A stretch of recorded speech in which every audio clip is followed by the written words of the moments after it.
parietal lobe, temporal lobe. Okay. Then where are my zygomatic bones? Right here, the cheekbones, okay? Which on Darth Vader here would be these two things sticking out. All right.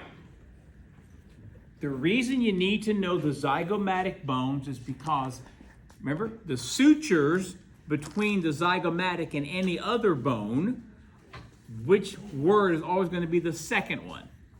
The zygomatic. Got it? So just keep that in mind. We'll talk about those in just a second.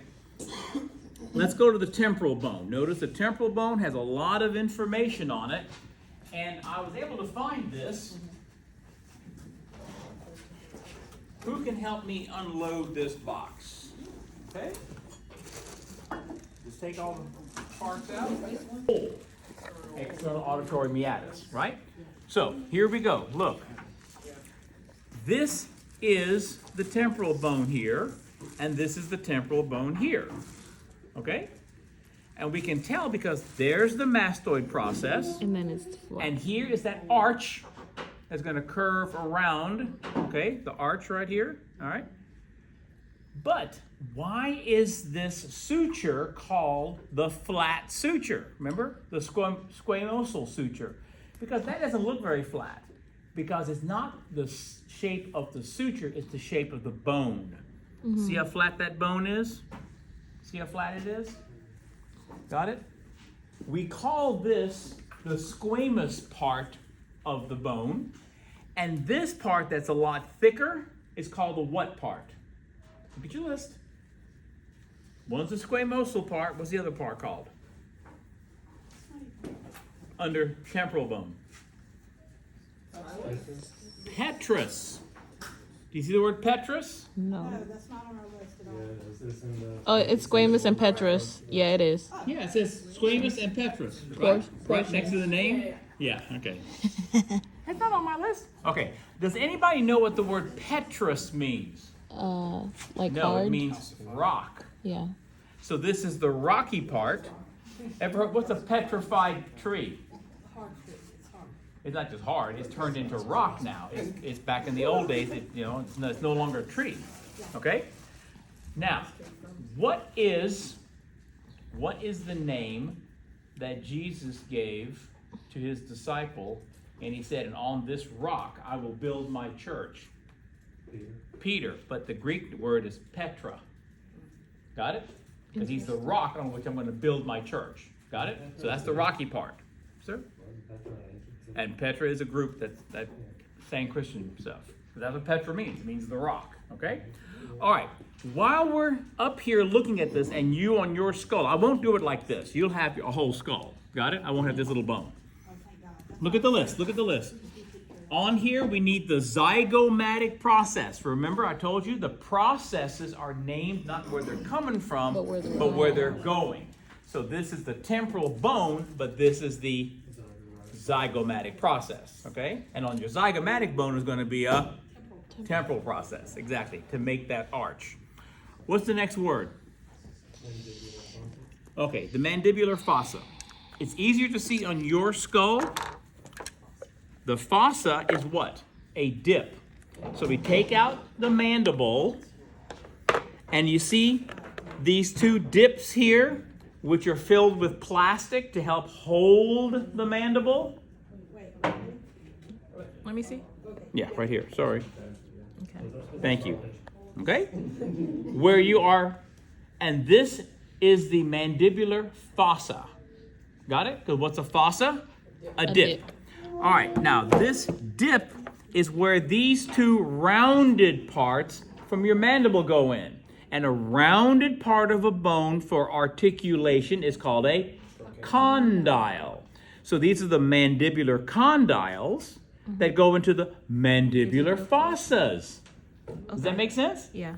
Anytime we have two bones that need to articulate, one fits inside the other. All righty? Okay. Cool? What's the next word on our list? External auditory. Okay, that's the whole. External auditory meatus. That's the whole. Okay. And you see it right here. Can you see it right there? This. Okay, that hole right there. Okay. Okay. What else? The styloid process. Okay, who's the styloid process? The pointy one, because a stylus means a point. Like Okay, back in the old days, like me, that was the needle for a record that player. you play the records with.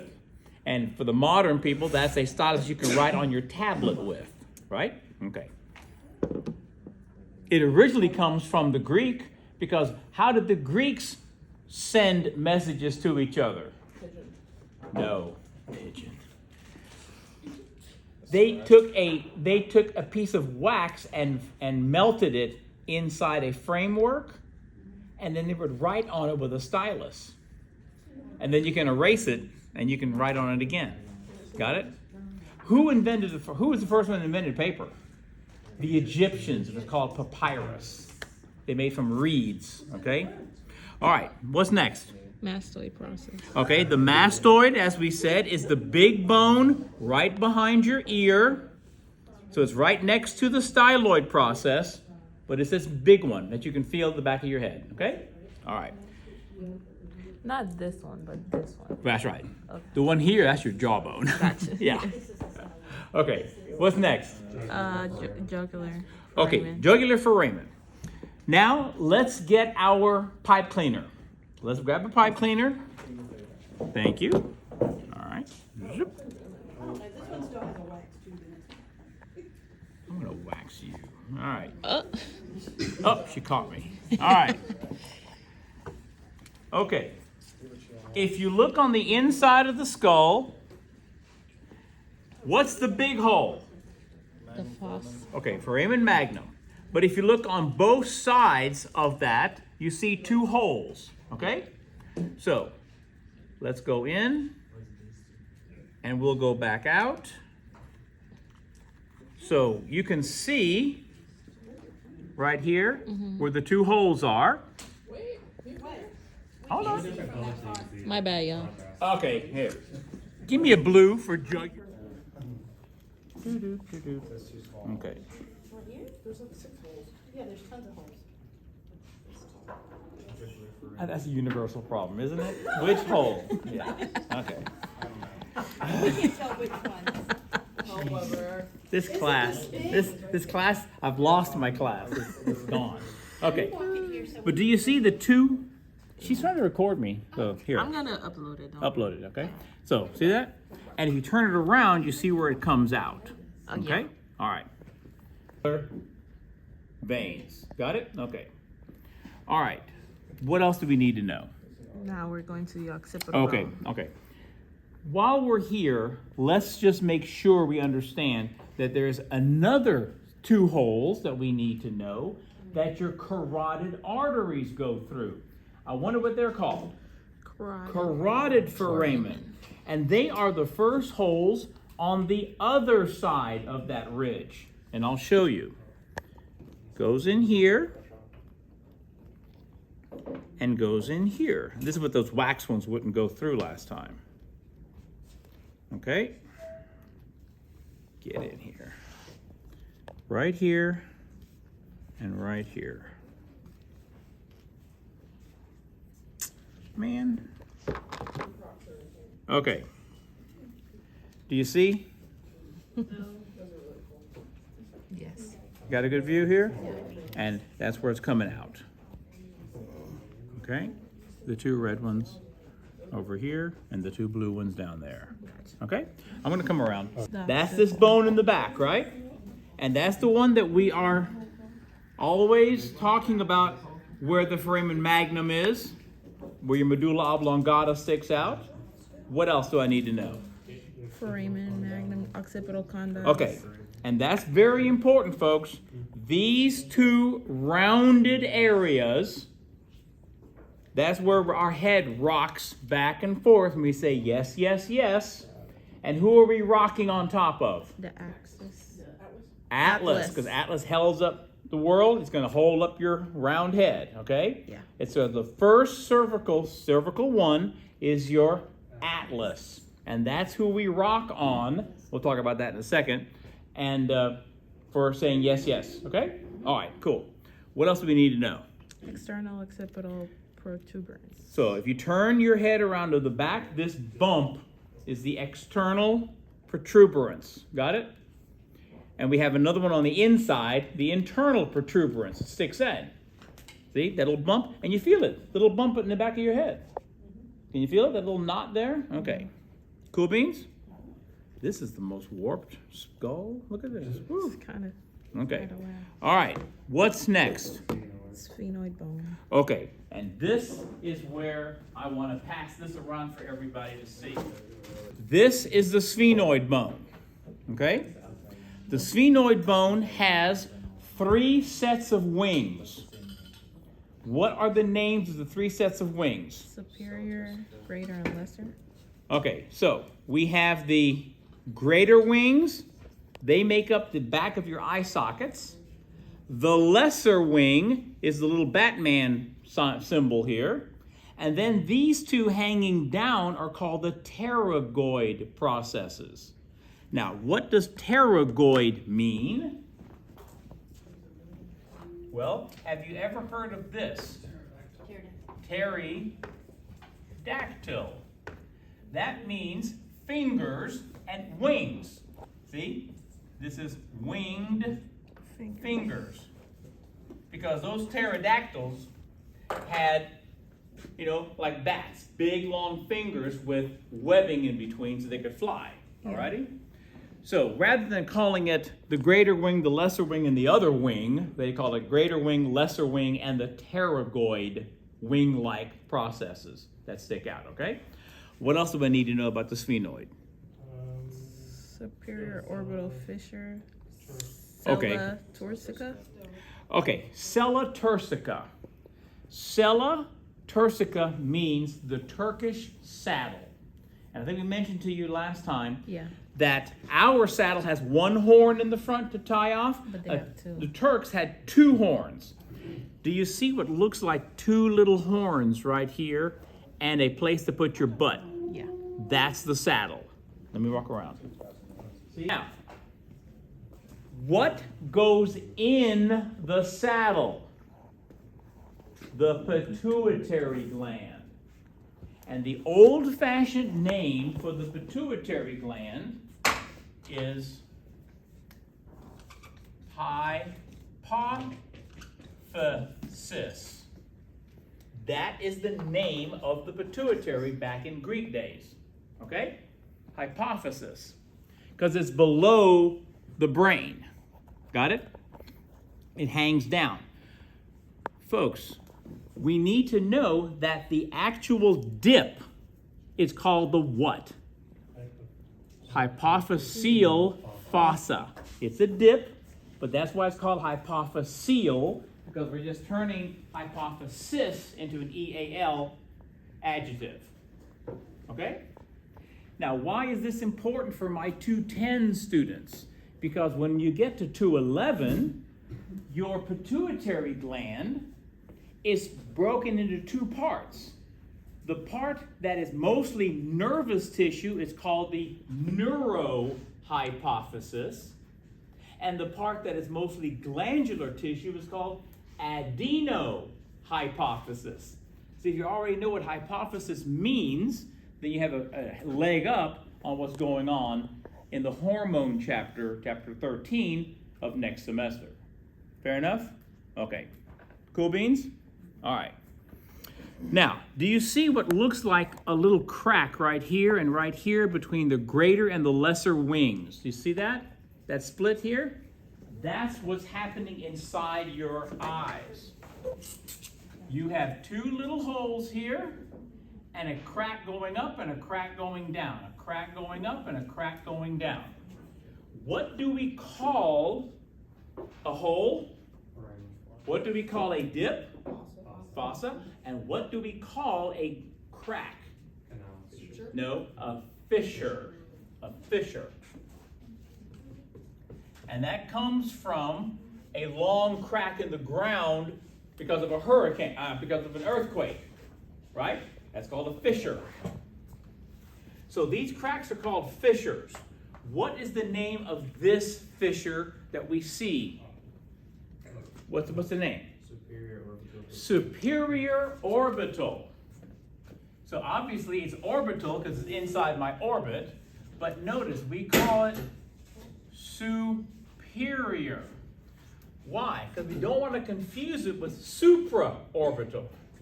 We want to call it superior orbital. Got it? I don't want to confuse those two words. And that's this upper crack here. Alrighty? What do you think the lower crack might be called? Inferior. How about that? It's called the inferior orbital fissure. How about that? Okay, cool. Now, what do you think these two little holes here that my optic nerves go through? Optic foramen. Let's take another pipe cleaner and let's find our optic foramen. All we have to do is look for two holes that are directly under the small wing. Two holes directly under the small wing. And you know you did it right because these two should be coming out of your eye sockets. Can you see it? Yeah. So if it's coming out your eye sockets, you put it in the right hole. Cool beans? Okay. No, here. Yeah. Start from the top. That hole and that hole. Okay? Otherwise you're gonna put it through the cracks. Yeah, you gotta do the holes. Good. Okay. Ethmoid. Okay. My friends, this is your ethmoid bone. That's behind your nose. Am I ever going to show you just this for your test? No. No. We're going to make it a little easier for you. Two things. Number one, if you look inside your skull, hold your skull like this and look inside it. Yeah, hold it. That's right. And look at it this way. Do you see a bump right here that my finger is on? Feel it. Is it coming up? You feel that bump coming up? Yes, right there. That bump. That bump looks like this, and it's called the French crest because the French had a crest on their helmets. So what is the name that means the French crest? Christa Galli. Christa means the crest, and French because the Romans used to call that Gaul. Okay? Everybody with me? All right, good. Now, on either side are two little dips. Do you see the two little dips on either side of that crest? And those are called the cribiform plates. They remind somebody of two little cribs, okay? And if you look at the little cribiform plates, especially where people have been writing in them with their pencils and their pens, those little tiny dots, used to be holes, those are the little holes for your nerves to go from your brain into your nose to smell with. So what could those little holes be called? Olfactory foramina. Foramen is one big hole. Foramina means lots of little holes. Does that make sense? The foramina? Okay, good. Cool beans? Yes. All right. Now, if we turn around and look inside the front of your nose, you look inside the front of your nose, you will see various things. First, you will see a bone that comes straight down to separate your nostrils left and right. Do you see a plate that goes up and down? Yeah. What is that plate called? Perpendicular plate.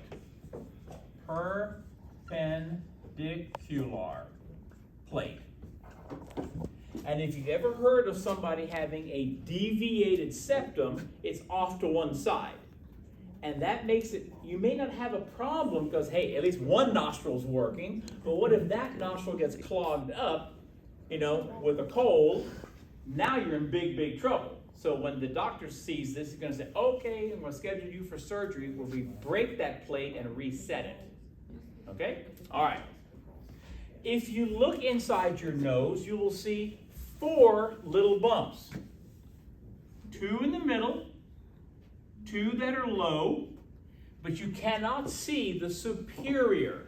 They're here, behind this bony part of your nose, so you can never see them. These are the concha. Concha means snail shell. And that's because if you were to cut them open, they would look like this. Like a snail shell. All right? So they're nasal concha. What would I call the two lower ones?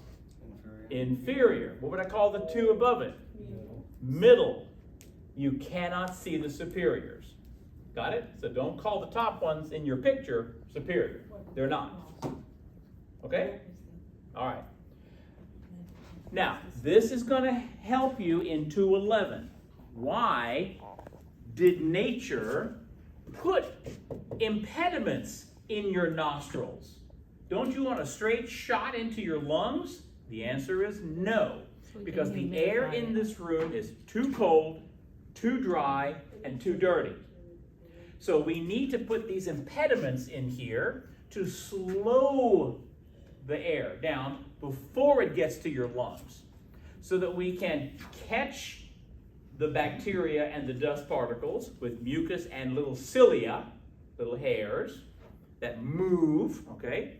We also want to humidify the air with all of the wet mucus in your nose, and we need to warm up this air to 98.6 degrees with all the blood vessels in your nose, with the nice warm blood. Are you with me? Yeah. Okay, that's why they say breathe in through your nose, out through your mouth, not in through your mouth, because you don't have all those abilities to cool it and warm it. Not to cool it, but to warm it and clean it. Make sense? Okay, so that's that. What else do I need for the ethmoid? That's it? Okay, good. So you'll have a picture of the front of the skull with questions, or you'll have a picture of the inside of the skull with questions. Make sense? Yes. Okay. What's our next thing? Nasal bone, palatine Okay. bone. Let's do something simple. These two here are your nasal bones, right? On either side of your nose. Because what's the rest of your nose made out of? Cartilage. What kind? No. Hyaline. That's elastic. I can fold my ear straight down. Can you fold your nose straight up? No. That's hyaline cartilage. All right? What else? Palatine? What? Palatine bone. Okay, palatine processes. All right. Let's take, where's the other one? Here we go. Okay. All right. If you were to open, look at the bottom of your skull. Turn it this way, okay? What do I call this hard part? Yeah, the hard palate, as opposed to the soft palate. The soft palate is behind here with the uvula. Got it? The little dingleberry back there. All right. Your palate is made up of 3 bones. Not just one, not just 2. What do I call this set of bones? Maxilla. Your maxilla is made up of 2 bones. Got it? That's why if these 2 bones don't fuse together, what do we call this? Cleft palate. Now, look underneath. Most of your palate is made up of the maxilla bones. Most of your palate is made of the maxilla bones. Your palatine bone is a tiny little bone behind it. Let me see if I can show you. Just this is the palatine bone. Got it?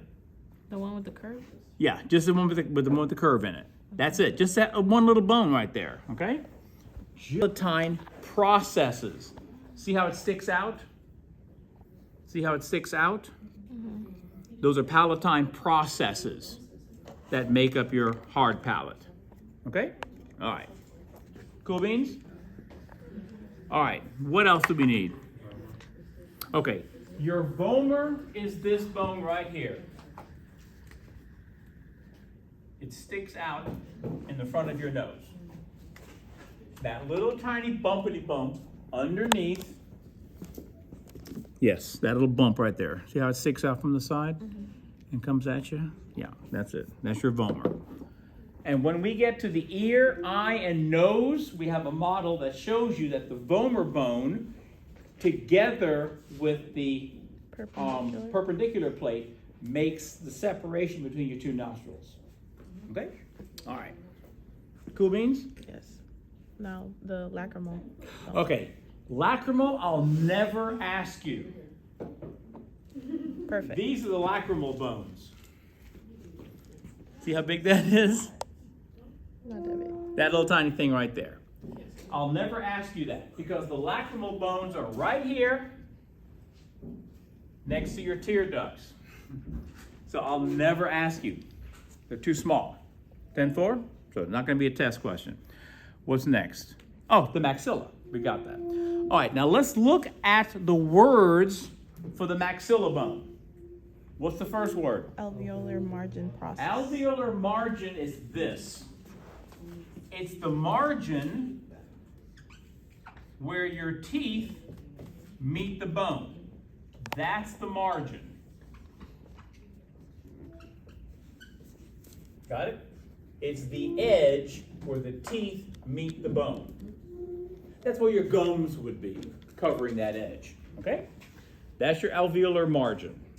What's the next word? Infraorbital foramen. Okay. Well, if the supraorbital foramen is above the orbit, where would the infraorbital foramen be? Underneath. Got it? The two little holes right there. And if somebody were to punch you in the eye, okay, your eye is protected by the socket, but it breaks the blood vessels. And what's gravity going to do with the blood? Pull it down. So you don't have bruises above your eye, it's underneath. Got it? That's where you get the shiner, as they say. Make sense? Now, those of you who are football buffs, why do the football players put black under their eyes? Stop the glare from the sun. The glare from the sun or from the stadium lights hitting your cheeks and going into your eyes. So that's why black will absorb the light. Got it? Instead of reflecting it. Good. Cool beans? What else do we need to know for maxilla? Incisive fossa. Incisive fossa. Okay, incisive fossa. What do I call these four teeth in the front? Incisors. Now, flip your skull up. Do you see a little hole right here in the front of the hard palate? Little tiny hole in the front of the hard palate. Yeah. You see? Little hole? Okay. Cool beans? See it? Okay. Thank you, Stephen. Okay. All right. What happened? Oh, what's next? Palatine processes, inferior orbital. We got the two fissure. palatine processes. Got it? Infraorbital fissure. Yeah. The Ah. bottom of the eye socket. Okay. So So right here. superior orbital fissure, inferior orbital fissure. Yeah. Got it. That's the bottom crack Yeah. of the eye. Okay. And again, why do we have fissures Oh, right. and foramens? To let blood vessels and nerves through. Okay? Through the hard bone. Okay? How we doing? Good? What else? Now the mandible. Okay, your mandible is the lower jaw. Gee, I wonder what do we call these two? Those are the mandibular condyles, which go into the mandibular fossas. Got it? We always give it the same name so it's easier. What would the body be? The whole thing? Yes, that's why that will never be a test question for me. Like, The body, yeah, okay? However, what do you think these two things poking up could be? Coronoid process. A process, anything that sticks out. Corona refers to the crown, and don't crown might have spikes on it. They look like the spikes on a crown. Got it? Corona process. Condyles. The round ones are condyles, the spiked ones are processes. Do you have any processes sticking out of your back? No. Yeah, the spinous process. Right? Okay. Why do we have these? What's attached to this? Your big temporal muscle. If you put your hands on your temples and open and close your jaws, you feel it moving.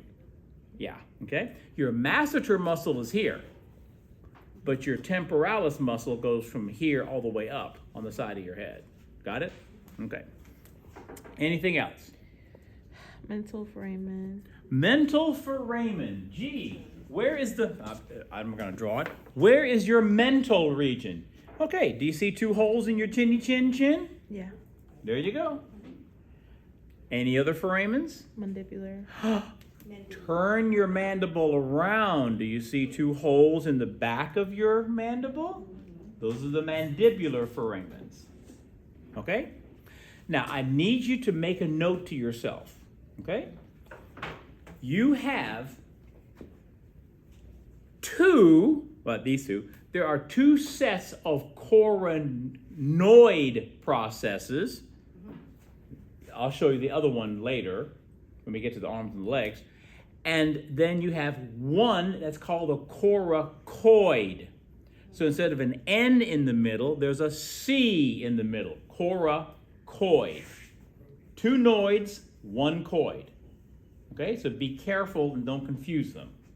It's only off by one letter, but it makes a difference. 10-4? All right, what else do we need to know? Alveolar margin. Okay, G, what's the alveolar margin? Where the teeth meet the bone. Down there. Which makes sense because you got upper teeth and lower teeth, so you're going to have two margins, right? What does the word margin mean? The edge. Yes, sir? The edge. Okay, ramus. When your arm goes down, it comes at an angle, right? Uh-huh. So, do you see a ramus here? See how your bone goes down and over? Down and over? That's called the ramus. When we get to the pelvic bone, there's a ramus there as well. Down and over. It means arm-like.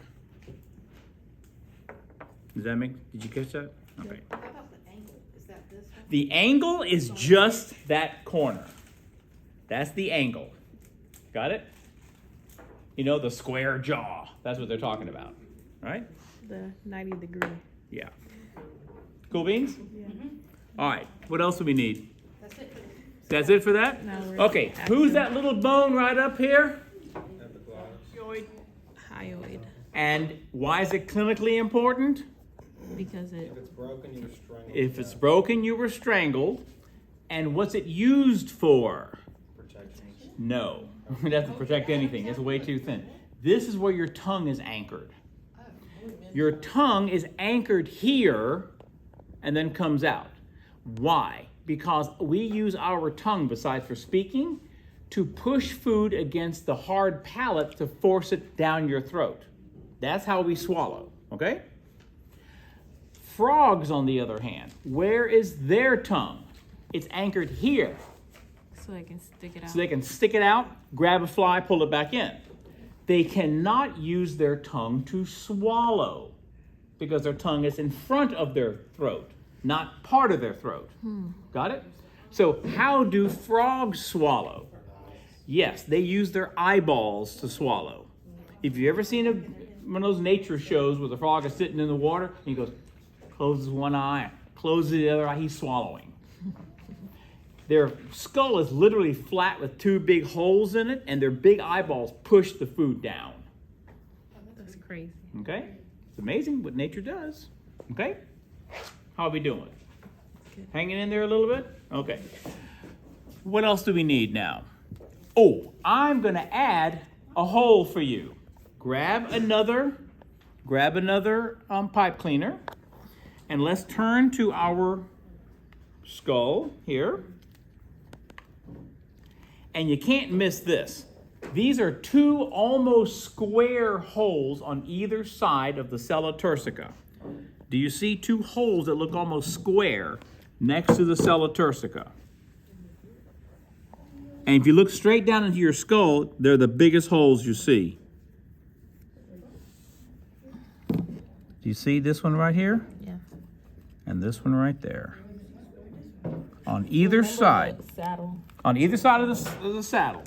So it's here and here maybe? Either side of Mr. Sella Turcica is called foramen lacerum, which means the hole that looks like a big laceration. Okay? And again, we got important things going through it, but I figured it's an easy one to see. All right? That's the one where the saddle is? Yeah, on either side of the saddle. Okay. On either side of the saddle. Kind of square looking, okay? Cool beans? All right. So, let me guess. Time for the vertebra? Yes. Is that the next one Yeah. on your list? Okay. Typical vertebra, and I'm going to use this big one here. There you go. Who picked up my squeezy vertebra? I know. Where'd you put it? Woman. Woman. Just to identify things, alrighty? What are the things on a typical vertebra we need to recognize? The ba. What's it say? Oh, The. spinosis process. Okay, the spinous process is what sticks out of your back. That's what you can feel. Got it? Spinous process. Where? Board. But nose is things Don't tell my wife. Okay. Okay. Oh, I. the transverse process. So That's these two coming out to the sides. All your vertebrae have these. Okay? What's next? I guess that makes sense because transverse. Lamina? Okay, the lamina means this edge here. This whole thing Wait, what? is the lamina. Just on the front part? Yeah, because what's the lamella of a bone? Isn't that the circle? Yeah. Yeah, okay? So that's this part. The vertebral foramen? That's the hole that your spine goes through. That was very aggressive. Can't miss that one. Superior articular. Yeah, the whole edge, yeah, that edge, yeah. Mhm. The top is the superior articular Ah, process with the facet. superior, Articular. and down here are the inferiors. Okay. Two processes going up, two processes going down, What does right? facet mean? Okay, now, this may have gone out of, It's the dips, I think. no. This may have come out of fashion, but I think you are wearing one. What is it that hubby gives to girlfriend as a way to say, will you marry me? A ring? And what is usually on the engagement ring? A stone, mostly a diamond. And a facet is the flat part on the diamond. It's been cut because the more facets you have, the more the light will bounce on the inside. Got it? So what's a facet? A flat surface. Got it? Because facet means flat. Now, it's hard to see on this, piece, but pick up any of your vertebra. Pick up a nice big vertebra. There you go. Can I have that one? Now, these are the superior processes. Do you see how it's kind of flat on the inside? Wait a minute. Oh, I have. That's fine. See how it's flat here and here? Yes. You see where it's flat here and here? That's the facet. It's also flat here and here. See it's flat there? Because this is how it works. One slides on top of the other. Okay, yes. Got it? So is that the facets?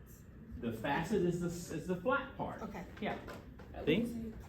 The facet is the flat part. Flat part here, and they slide into each other. Okay? So, Weber telling you what's going to be on the test.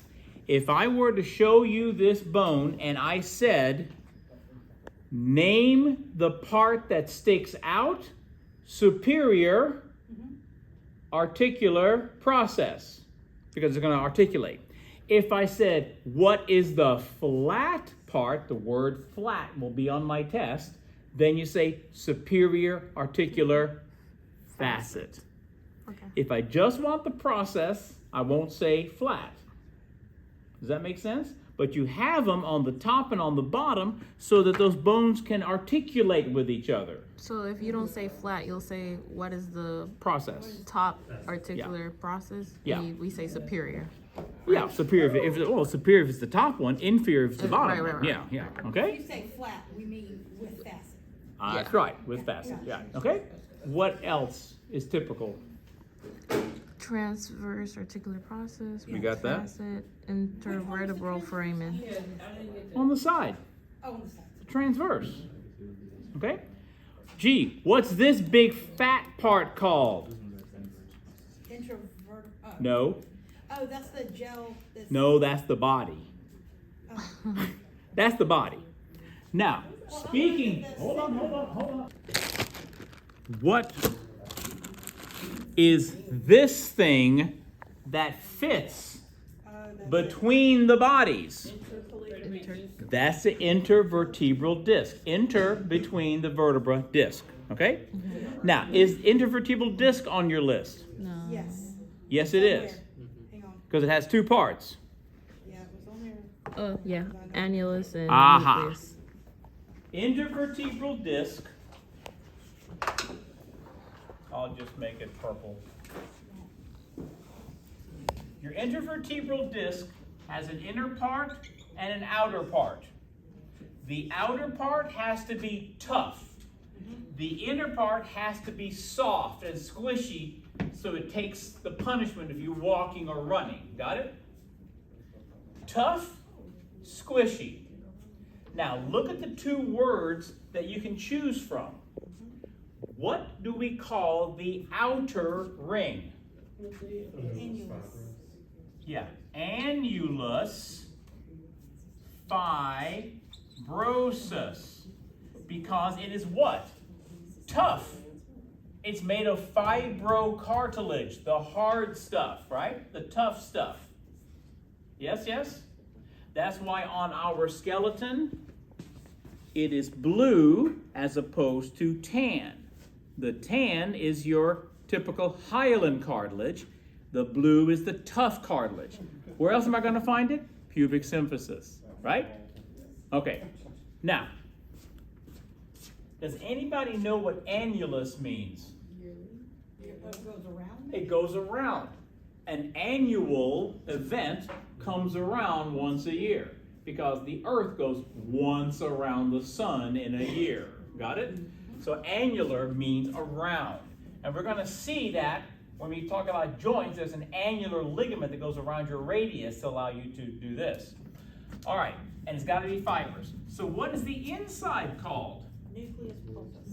Right, because your nucleus of a cell is on the inside. That's on the inside. And it's pulpy. Pulposus, right? Yes. So it's squishy, pulpy. Got it? On purpose. And again, I will show you here. Whoop.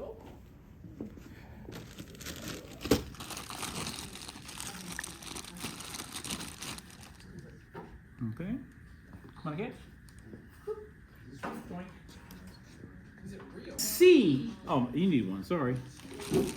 You can see, if you hold it up, that the outside is clear and the inside is not so clear. It's on purpose to show that's the fibrous part and that's the pulpy part on the inside.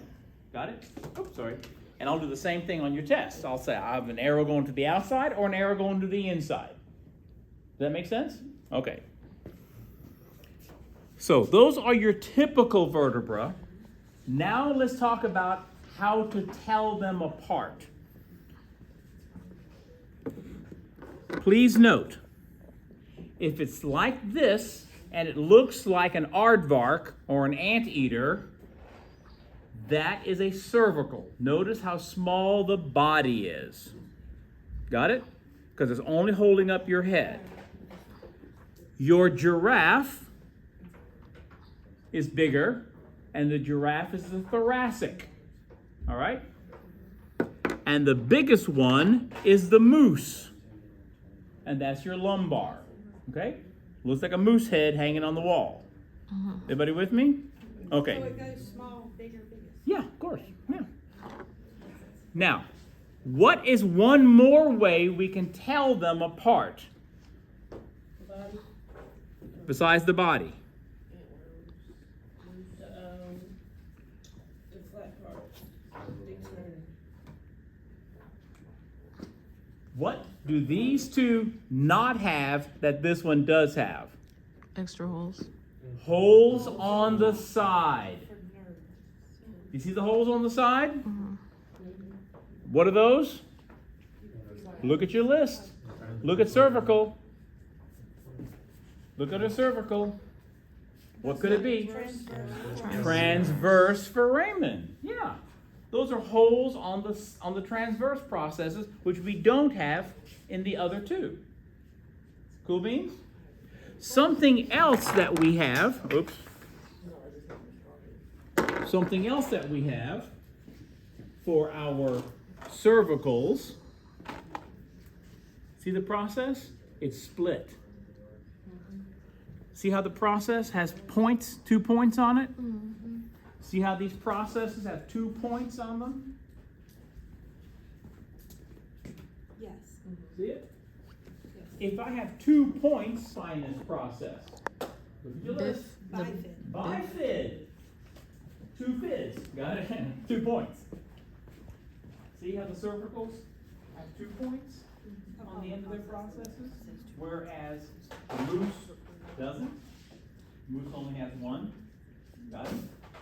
And your giraffe only has 1 point, but not the cervicals. Does that make sense? You have 2 points on it? Okay. All right. Everybody cool? You got it? We good? Okay. If you have your box, you should have a C1 and a C2. You should have an atlas and an axis. Pull out your atlas and pull out your axis. And I can pull one. Here is how you tell them apart. Who has a much bigger foramen? Yeah, and is also flatter. Right? So this one is the atlas. Atlas. He holds up your head. The one with a little axle on it is the axis. Got it? Okay. So now that we have that under control, let me make sure we understand how this works. Do you see how we have these 2 curves here? Do you see 2 curves? You see those curves? Oh, sorry. I'm old and decrepit. All right. See those 2 curved areas here? Okay. Guess what? We're going to rock a couple of condyles on here. All right? In fact, let me show you. Okay? Those 2 curved areas on these 2 curved areas, and now we're going to yes, yes, yes. Got it? So whenever we say yes, yes, yes on my test, you're going to tell me it's the occipital bone and the atlas. That's for yes, yes. Can you see it? Okay. How do we say no, no, no, Mr. Weber? The axis and the Okay. atlas. And that's where this takes place. The occipital and the atlas is for yes, yes. But no, no is your atlas and your axis. Because your axis stays put like the rest of your vertebra, and then your atlas will spin around. It spins Got it? on the axle? Like an axle, like a wheel and an axle. Okay. Got it? So this is yes, this is no, no, no. So your atlas is the one that's Touching the, attached to yeah. your- Mm-hmm. C1. So C1 is your atlas. C2 is your axis. So no, no, no is C1 and C2. Yes, yes, yes is occipital In C1. and C1. Okay. Make sense? Yes. Okay. All right.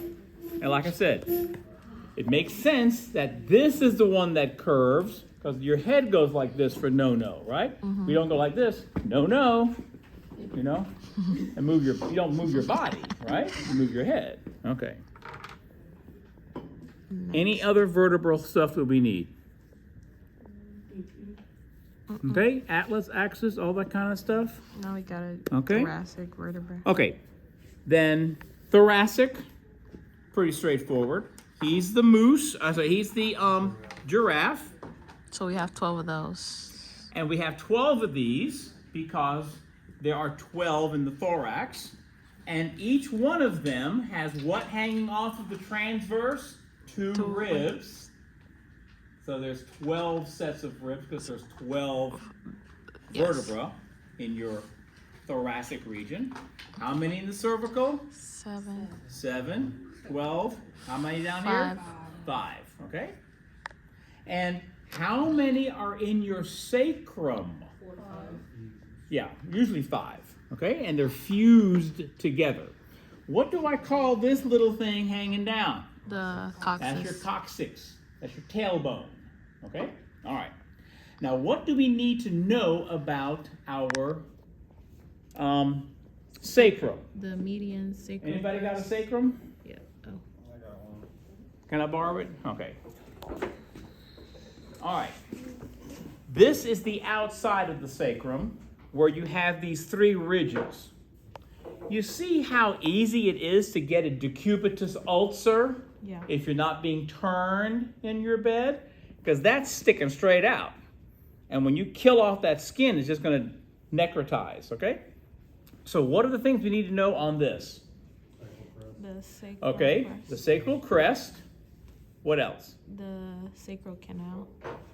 Okay, you see, this used to be a hole that your spinal cord would be going down, but it's closed. So the hole at the top is going to be called the sacral what? Canal. Canal. And the already closed up hole in the bottom is called the what? Sacral Hiatus. hiatus. Why is it closed? Because it's fused together. Okay. And all of our nerves come out of the holes. Gotcha. They don't go down the middle anymore. They come Okay. out of the holes. Okay? Now, what is a hiatus, English majors? A long pause. It's a break in your work or a break in your vacation. Got it? So it's a hole in here. Got it? All right. Is there anything else we need to know? Sacral promontory. Okay. What does it mean to be a prominent person in your area? Important. Or you stand out. Now look here. This stands out. Hold your sacrum sideways. This part stands out. That's your sacral promontory. Got it? This part here. Don't worry about the ribs. Or the sternum. Huh? Do we need the sternum? The sternum? Okay, we'll do the sternum real quick. It's not hard. It's not hard. What's the top? Manubrium. What's this middle part? Jugular. The body. What is this part sticking out? That's a little point. Xiphoid. Okay? All right. What is this angle where they come together? The angle of Louis or the sternal angle. That's what you feel for to make sure that when you're doing CPR, it's not too high or not too low. You want it to be right below this sternal angle. So you're right on top of the chest. It's not hard to find, okay? But you don't want to go too low and break this xiphoid off and puncture the person's diaphragm. Would that be helpful? No. No. And pushing up here wouldn't be helpful either, okay? Are there any other words? Jugular notch. The jugular notch is this notch here at the top, because your 2 jugular veins would be coming up, okay? So that's your jugular notch in the middle. Anything else? The manubrium. We got that, that's the top part. Okay. Now, I'm going to add something. Lord. Okay. What's a notch? A cutout, okay? But not a fossa, but a cutout. Cutout here. What would I call these cutouts here? What would I call cutouts here? Intercostal notches, because those are your costal cartilages. So this is between those. Thank you. Okay? Intercostal notches. Wait, where are they? Between the ribs. Oh. They're the notches between the ribs. Does that make sense? Yeah. So, are we ready to ace this next lab practical? No. Oh, I don't know. O ye of little faith. Thursday, right? Okay. I always have